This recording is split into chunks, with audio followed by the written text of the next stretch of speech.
Hi, this is the next video looking at approach notes, and I'm going to expand a little bit further on what we looked at in the first video, where we were using a chromatic approach from below a target tone and then also using a diatonic scale step from above. Now, one of the things I didn't mention in the first video was the application of these ideas to different chord types. I just used a major chord in that first video, and what I'm going to do here is just discuss how you can take the approach we used on that chord and use it on other chord types. And the first one I'm going to look at is a minor chord. And again, I'm just going to stick with a triad plus an octave to begin with. So I'll keep in the same area of the fretboard. I'm just going to change our major chord, which remember had a root, a third, a fifth, and then an octave above. And what I'm going to do now is just basically change that to a minor triad, again with an octave at the top. So we've now got a root, a minor third, a perfect fifth, and then the octave again at the top. Now, if you remember, what we were looking at was the idea of using a chromatic or half-step approach from below the target note. So the principle will be exactly the same, going to the high octave, semitone below, to the fifth, to the minor third now, and to the lower root or lower octave. So those intervals remain consistent. They are always from a semitone below, the chromatic from below as people call it. Now, we have to change things a little bit when we're going to use a diatonic scale step from above, because we have to decide in advance what scale we're going to use. And as you probably know, minor chords can support different types of scale. We could use different types of minor scale above. I'm going to use a pretty common mode here, the Dorian mode, which is a minor scale.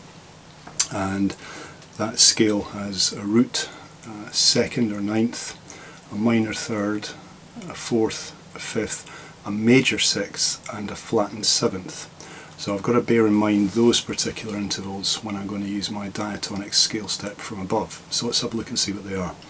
So for our minor triad, the scale step above the octave will be D, going down to C. For the fifth of the minor triad, it's going to be a natural 6 or 13th above. So that's A down to G.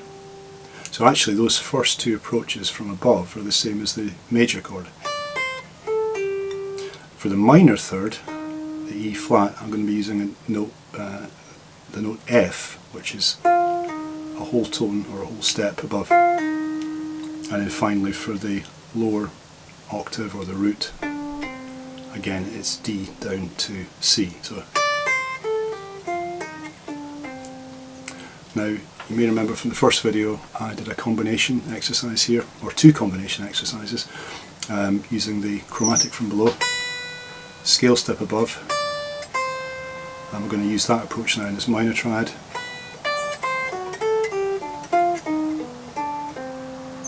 Do that once again.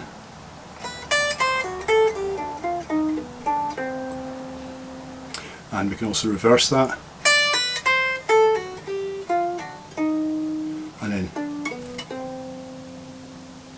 Now, a couple of people have asked me about fingerings for these kind of approach note exercises.